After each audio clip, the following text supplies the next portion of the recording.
makes it feel safe is wrong. I know it's wrong. Don't give a fuck about what they say, fuck about what they do. Don't give a fuck about what they say, fuck about what they do.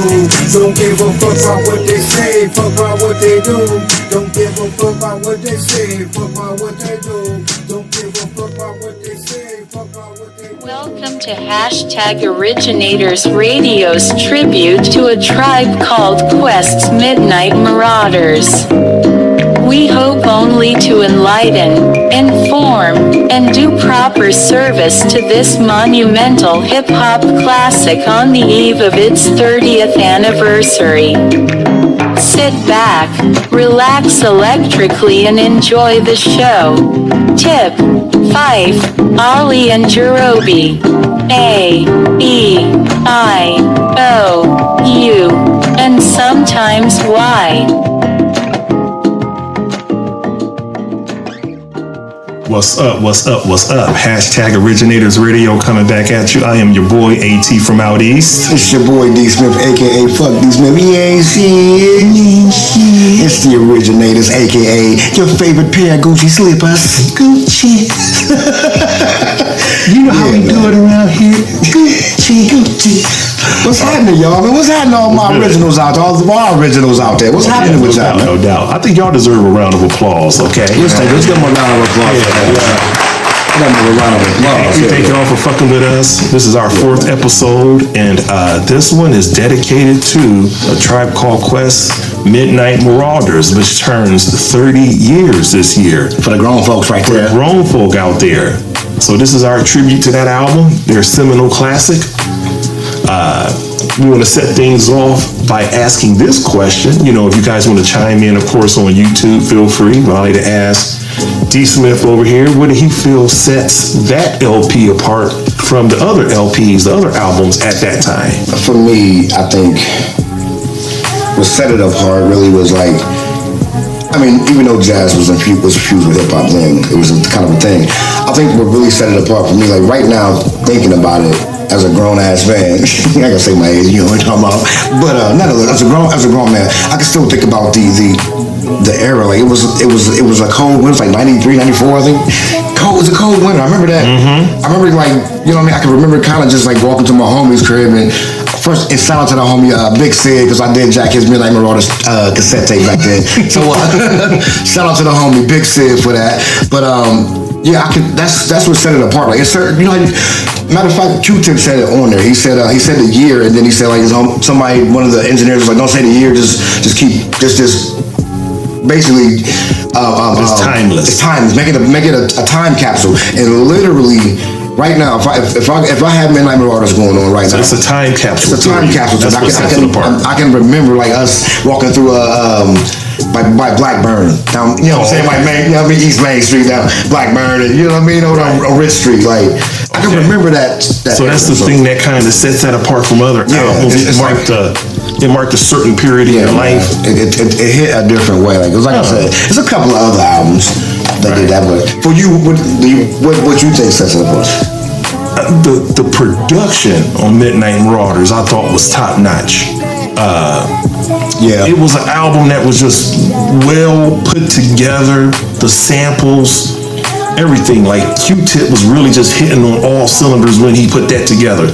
Like with the fusion of jazz and what they were able to do with that, and it was just a real dope album. And shout out to like you said, Q-Tip. Shout out to Ali Shaheed Muhammad. Shout out to Lost Professor. Like that production was heavy on that. It was just real dope. Yeah, but then we also want to go into the samples of Midnight Marauders. Like we have to credit and give flowers to the people who they sample. Was it Minnie Rippleton, one of those? Lyrics to go. Lyrics to go. Yeah. So I want to give shout out to them. I want to name the samples. You guys can YouTube these and. It's like these are like bangers. So when you hear them, you'll be like, "Yep, I remember that song." Yep. Of course, I can't list every single sample, but these are some of our favorite ones. And these are the ones that would catch your attention, kind of.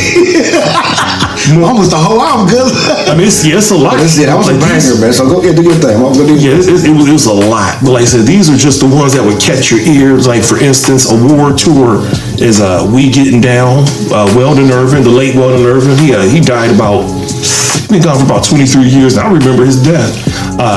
Electric Relaxation is Mystic Brew by Ronnie Foster. That was a big album for them, big record for them.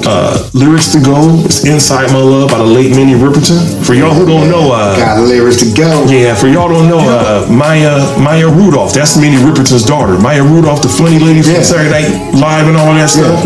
But listen, you know what's crazy? Yeah, she's funny. You know what's crazy? What people don't even know about that sample? That real high pitch. That was Minnie Riperton singing. Yeah, that was her hitting a note. That's crazy. I know.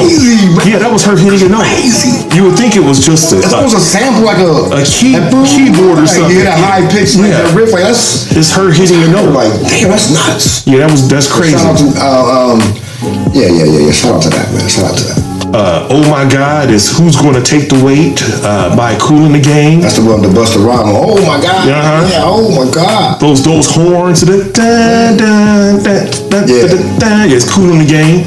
Sucker Nigga is I had this on my phone, the MP3 a couple years ago. The original version is Red Clay by Jack Wilkins. Listen, I'm gonna interject on that specifically because that's one of my favorite tracks on that album. Like, literally, this list you have right now, I would take this list and play it on repeat right now.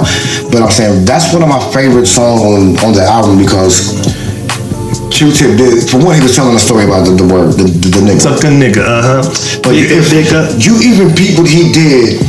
He took his first verse, made it his second verse. Right. You know what I mean? Like he literally took and nobody really batted an eye. It was like, damn, he did it seamlessly. Yeah, you know what I mean? He spit the same verse twice. And it was dope because he was telling us a real story. Like, he wasn't just talking, though. He was talking. The hip hop community's relationship with the word nigga. But Sucker Nigga, that was Red Clay by Jack Wilkins. Clap Your Hands is a song called Hand Clapping Song, and that's by the Meters. The Meters had some killer stuff back in the day. I'm back here just over here, just every song you name, doing the hooks on my head. God Lives Through is Dig On It by Jimmy McGriff. Over here in 1994, Timberland boots on right now, Poverty Edition right now in my head. You feel me? Got backpacks on, walking through City Center Mall right now in my head while you naming these songs. Cause go ahead, AT, my bad, man. Leave you alone. Let me see. Midnight is by a group called Albino Gorilla, and the song is Psychedelic Shack. I'm not sure is it a remake of the Temptations' Psychedelic Shack, but Psychedelic Shack by Albino Gorilla. The Chase Part 2 is a song called Betty Boy by my man Steve Harrington's Hall of Fame. Steve Harrington, I grew up listening to him. He was in a group called Slave. He's out of Ohio. Yeah. Fellow Buckeye. Steve Harrington. Shout out to that. Stir It Up. Steve Biko is a song called Ikem, I believe it's pronounced, by Michael Urbanic Group. Keep It Rolling is Feel Like Making Love by Roy Ayers Ubiquity. We Can Get Down is a song called Martin's Funeral by none other than Bill Cosby. Bill Cosby himself. It was off a Bill Cosby record. Who would have thought? 8 Million Stories is a song called Patina by Bola Seti. I guess he's an African or something artist. I never heard of him, but I did listen to the original sample. And the Midnight Marauders tour guide music at the very beginning of it is a song called Aquarius by Kyle Tjader? Go ahead, say it again. I can't, the last name is Tjader. So might be Jardier? Jardier? I believe, okay. We're not trying to sound your name. We apologize to him. We're trying to give you your flowers on this one. We apologize to him or his estate. He's probably long gone too. I think he was an older gentleman back then or something like that. But listen. Those are the samples. Listen, on that sample, those samples you named, listen, if on that Midnight Marauders album, man, if you a hip hop head or if you even a tribe head, go back and listen to those songs, man, like those specific songs he said. Please. Like listen to the tribe song and then listen to the songs that he was talking about, man. You would see how dope the samples and how they were put together. You would see that, man. You hear it and it'll hit different, man. So do yourself a favor and check that out, man. Yeah, because that is definitely that's some heat right there. That's some heat right there. But what's the next topic we going to, man? My fault. The next time, a favorite track, I would have to say, like you just said, yours is Suck a Nigga. That's one of them. That's one of them. Okay. I think mine would be Lyrics to Go because we just talked about it. That Minnie Riperton sample, how that was put together. Yeah, that sparked an interest in me. That was dope. That was heavy. I didn't think it was Minnie Riperton. My sister was a Minnie Riperton fan. Matter of fact, you were the one who told me that was even Minnie Riperton. That's what's even crazy. Yeah. And then I heard that song, and I was like, yo, that's Minnie Riperton, right? Crazy. That's the same.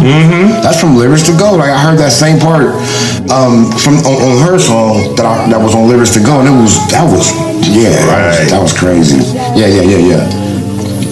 So also we want to give some little shout outs to some of the many faces on the Midnight Marauders LP album, whether you had it on cassette, CD, or whatever format. There were some faces you noticed like right off bat.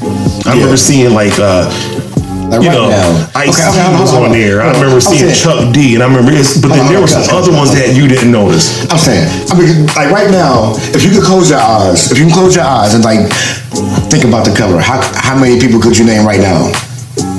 I probably could name. I could probably right now. It's been a while since I looked at the cover, but without even looking at this, I remember that there was like Souls of Mischief, Ice-T, Chuck D.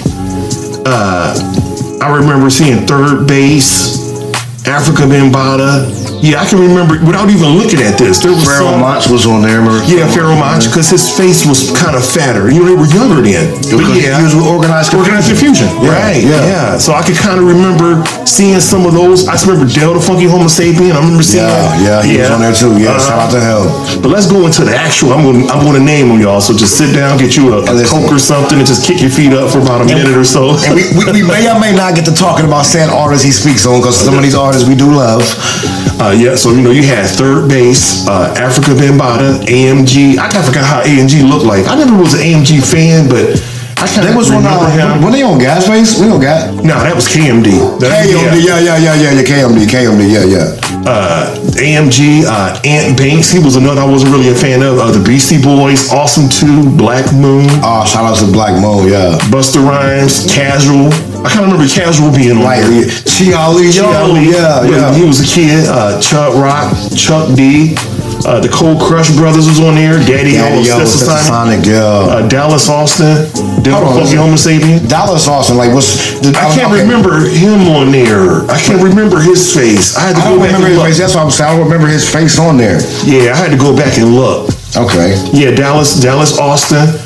He was Rowdy Records back in the day. Yeah, he bought it illegal. No, that was a youngster. That's a youngster. Illegal was We Gets Busy. Yeah. That was Eric Sermon's little. Yeah. You right. I think they was under Dallas Austin, if I'm correct. I think I could be wrong. He was the original Jermaine Dupri right there. Yeah. With Jermaine Dupri from ATL. From I know. Yeah. Right. Let me see. Who do we have? The Funky Homo Sapien. Diamond D, De La Soul. Yeah, De La. Okay. Dr. Dre, Dougie Fresh, Fat Five Freddy, Grandmaster D of Houdini, Grandmaster Flash, Heavy D, Ice-T, Jazzy J, DJ Jazzy Joyce. Let me see. Jungle Brothers. I kind of remember Jungle Brothers on there a little bit. Kid Capri. Slightly, yeah. Cool DJ Red Alert. Cool Mo D. Large Professor. Lightro. You got me on that one. I couldn't place him. I don't even know who that is, to be honest with you. Lords in the Underground. I'll be honest. There was a lot of people. Lords in the Underground. MC Light. Remember Kid Capri? Remember MC Light? I remember Neat the Exotic. I don't know who that is. Organized Confusion, yeah. The Far Side, Of course. Rashad Smith, I got me on that one. Rashad Smith, Rocksteady Crew, Crazy Legs, Mr. Wiggles, Pee-wee Dancer. For what it's worth, hold on. We gotta stop real quick before you. Let's go back. The Rocksteady crew, Crazy Legs. Understand. The people in Crazy Legs, Mr. Wiggles, Pee-wee. Listen. He named people like, I know the younger cats gonna be like, who the fuck is the Rocksteady crew and oh man, breakdancing pioneers. Let's talk about that real quick. We can't just name that and just be like, that's nothing. Those were like the forebearers and stuff of the whole like breaking b-boy kind of movement. Oh, man. Like for what it's worth, he named some DJs even in that lineup that's like right now, like you think about it, without someone like DJ Red Alert, you know what I mean, Kid Capri, like, you know, some of them DJs, if that wouldn't be having what y'all have right now. I remember seeing Jazzy Joyce, so Flash. We want to give them flowers right now. So we gonna just skim over like it's nothing, because like I said, when the people he named, just do yourself a favor. I know y'all online all the time on your phones and whatnot. Get these names, check them out, check out their music, man. Like, if you listen to hip hop, you love hip hop, yo, check out these people, man, because you never know, your favorite artist might have sampled their song 20 times and you thought that was the hottest song you ever heard in your life, and it was already done. But my bad, go back. Yeah, Rocksteady crew, and go ahead, do your thing. Let me see. It was Pee-wee Dance and Ruel, DJ Ron G, DJ Silver, D, Sean Combs. I remember. He was on there. Puff Daddy was what? Yeah, he was on there. I know. Yeah. Skeff Anselm. Souls of Mischief. I remember seeing them on there. Special Ed, Sweet Tea. I remember her. Too Short, and the Zulu Nation Supreme Council. So yeah, that was the Faces. And like, pretty much got a complete rundown of all the people that made the cover. And like, for real, if you go down and check it out, check out the cover, you would definitely see like more than we named, but it's definitely a lot of people on that cover. Right. Now I remember one thing too. Like we have to also mention this one. I don't want to go any further without mentioning this. I remember there was a lyric on the album where Tip says, "My mic is sounding Bob Power." You there? Yeah. And you hear him say, "Yeah." Okay, we will talk about Bob Power. Bob Power was a big instrument of that one. Yeah, because I remember back in the day, like, who the hell was Bob Power? But Bob Power was an engineer. This is a little description of him per Wikipedia. I thought I'd just throw at you guys. Bob Power, Chicago native. He studied music theory at Webster College before earning a master's degree in jazz at Lone Mountain College, which was acquired by the University of San Francisco in San Francisco. His career started in 1975 when he composed the score for an award-winning PBS television series. He moved to New York City in 1982. A few years later, he was asked to engineer a recording session for Stetsasonics' first album, On Fire. Yeah. He developed a strong reputation working with up-and-coming talent in rap circles around New York City. His most classic collaboration came about with the Native Tongues, consisting of A Tribe Called Quest, De La Soul, the Jungle Brothers, and Black Sheep. Hold on, we gotta see that right there. We got some young listeners right now, so we gotta explain even the young. Might have to explain Native Tongue. Might be some old schoolers who that's like that was like Wu-Tang before Wu-Tang. Yeah, it was a collection of MCs, and they had their own little individual authentic kind of style, and their dress, and all of that kind of more like a bohemian kind of city kind of. For what it's called now, it's more like dress style. For what they call it now is, I guess, a little bit of Afrocentric dress style. It's kind of called a hippie now, I guess. Yeah, it almost had kind of a hippie kind of vibe, but like I said, like we said, you fuck with the squad. And what's even crazier, because I know a lot of y'all youngins, y'all know who Queen Latifah is. She was right. With tongues, you understand me? So understand me. We got to also, it wasn't included on Wikipedia here, but we could also interject that, Queen Latifah and Moni Love. For some reason, that wasn't on Wikipedia. Maybe I should have edited on Wikipedia. I should have contributed to that and say, wait a minute, they were on there too. Yeah, that's hip hop knowledge you don't get on Wikipedia. You see what I'm saying? Some of us heads who were back then actually remember that. And so what made him such a hot commodity amongst these types of groups was his ability to mimic the clarity of the original sampled music. And intricately arrange the samples. That's what made him a go-to guy. He could intricately lace and arrange the samples. Tribe's the low-end theory was one of his biggest accomplishments during that era. He worked with a bunch of other high-profile artists such as The Roots, Erykah Badu, D'Angelo, and Michelle Nigiocello. Like currently, he is an art professor at NYU. So that's what he's up to now. You know what's even crazy about like the low winter, but specifically where it became a big thing, the Midnight Marauders, the lady, the image. We talked about that on one of the episodes. It's it's kind of iconic. It's like no one really thought about having like logos. When you think about like not logos but mascots. Like you look like Redman. He had the Redman little mascot thing, and the goofy little guy on a motorcycle or a bike or something. You had like Ludacris having like a little weird like little mascot. Then I think Eminem got the Slim Shady, like that's kind of his mascot. You know what I mean? Like, but yeah, Tribe definitely had one that stuck with us. That was really. Could you say that was kind of the first one like that? I can't. That's what I'm saying. I'm thinking our knowledge. I don't really remember like associating like a mascot with a rap group. Other than like Public Enemy's. That's what I was thinking. God. Yeah, the guy in the target. Like, other than that, I can't really associate the SW30. That's S1W. S1W. I'm sorry. Hey, listen, respect. S1W. Okay. Who was he talking about? The S1. I call him a WD-40. The WD-40. He's like, who? He said, Public Enemy and the WD-40's got the oil out. Wait, what? The rust off. What? They did who? Nah, Flavor Flav did what? But not.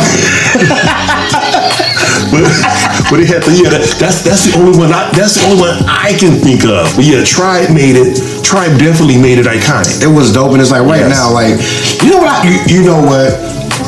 What's even crazy, I'm surprised no woman or man or anyone has, because for what it's worth, we don't even know if that's, from what I heard, folklore, quote unquote folklore, that might, her voice on the tour guide. Yeah, we were saying that could be that may be her, but nonetheless, no one has dressed as that as for Halloween. I feel that'd be crazy. That'd be dope. You have to have your body though. You got to be. I mean, whatever. Like you can't look like us walking through this motherfucker with that. I always thought it was kind of strange with her hands though between her legs like that, because it almost looks like she has a. But that's what I'm saying though. It's a woman though, but how she's look at it also. How she's positioned. Look at how she's positioned is almost kind of a weird thing. Like it's like it could be almost like how you got it. It could be a piece. It looks like peace. You look at if you circle it between. Oh, okay. You know what I mean? Yeah. Almost like a piece. Like a peace sign over here, kind of how she straddled. We might be overthinking. We might be overthinking it. Yeah. It could just be something as simple as they said, "Hey, yo, we got her legs kind of She just posed and they just threw some weird little makeup on her and said, "Hey, that's a tour guide for Midnight Marauders." Because from my knowledge, I don't remember hearing her voice no Tribe album until hearing her being that prevalent. I mean, until this album, until Midnight Marauders. Like she got it and was dope about. Again, if y'all ain't heard the Midnight Marauders album, go to Spotify and just download the whole album or listen to the whole album. But what's dope about that, like back in the time of the golden era, 30 years ago of this album, I say, you had like a such thing called a interlude or like just a segue to the next song. It was kind of like if you put an album in, it was kind of like going to a movie.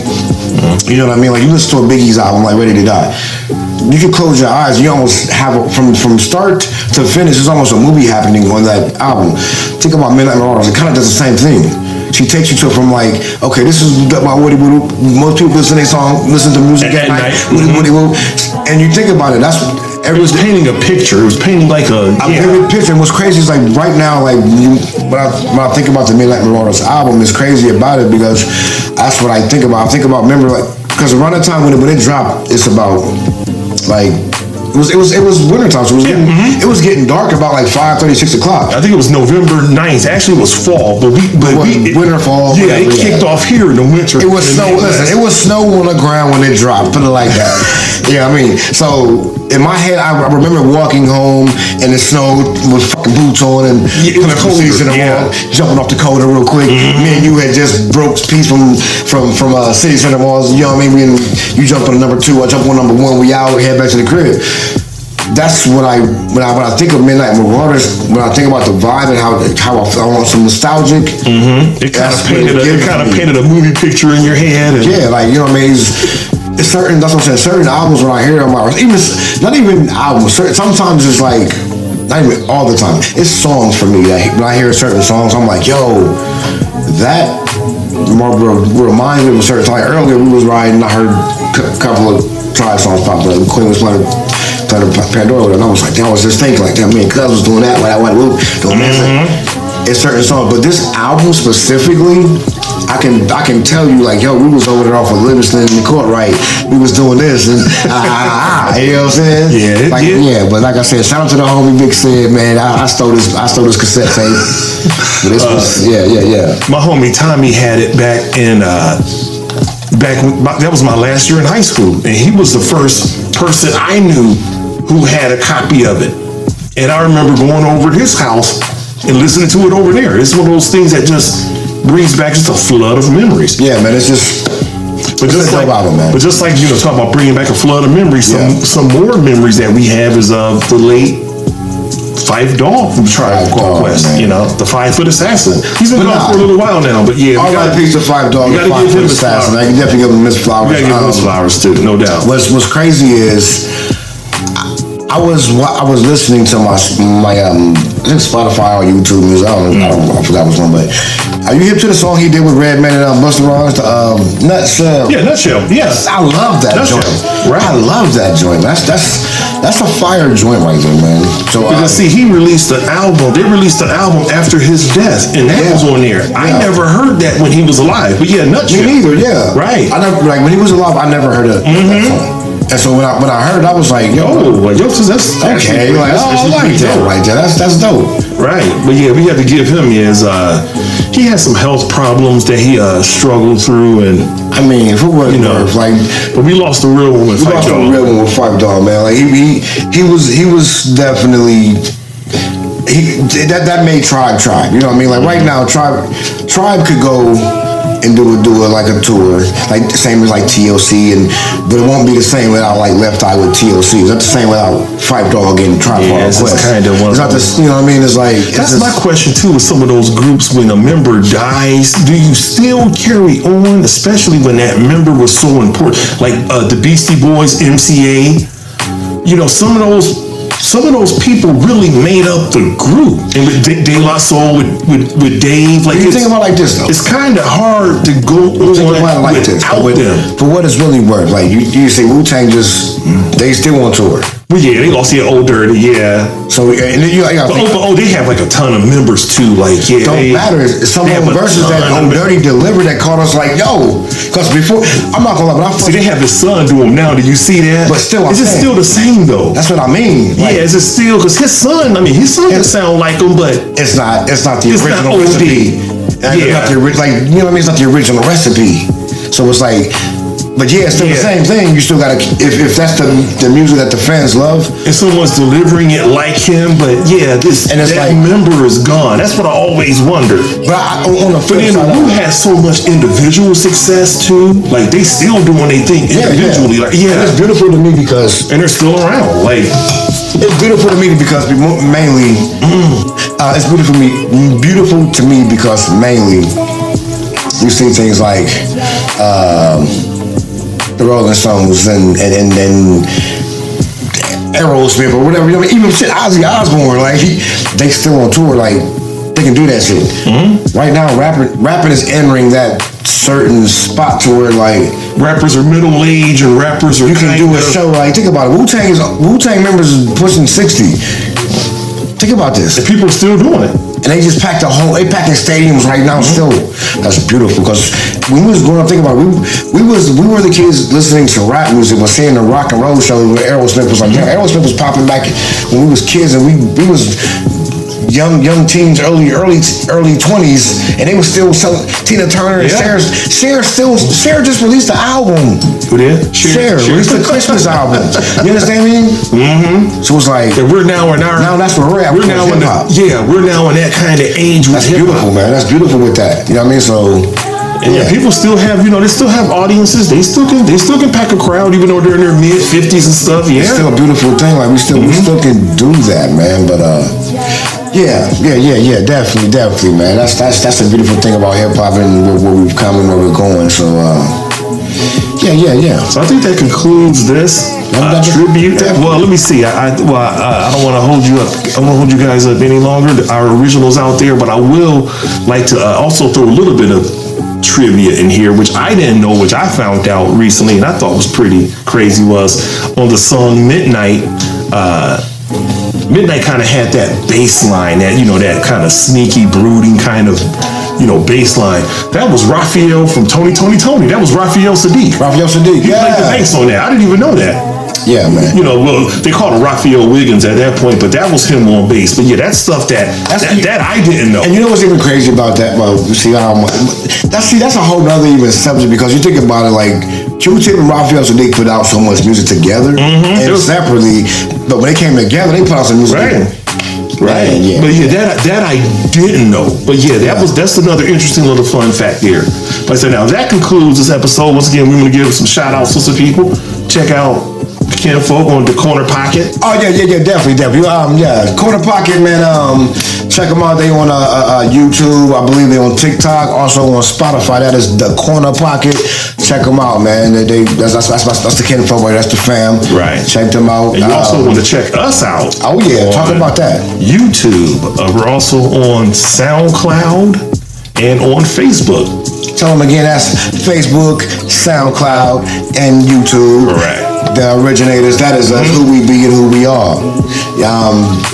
Till next time, y'all be safe out there, y'all be cool, dress warm, because winter's coming and daylight savings time is coming, so get ready to set your clocks back, get out. A little hour of sleep, but you're gonna go to work, it's gonna be dark, you're gonna wake up, go to work, it's gonna be dark, come home from work, it's gonna be dark. Happy Thanksgiving if I don't talk to you before then. The originators, we got. Baby. Y'all be loved. All right. Peace.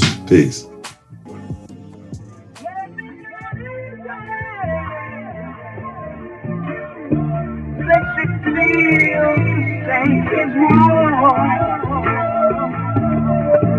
I know it's wrong. Don't give a fuck about what they say, fuck about what they do. Don't give a fuck about what they say, fuck about what they do. Don't give a fuck about what they say, fuck about what they do. Don't give a fuck about what they say, fuck about what they do. Don't give a fuck about what they say, fuck about what they do. Don't give a fuck about what they say, fuck about what they do. Don't give a fuck about what they say, fuck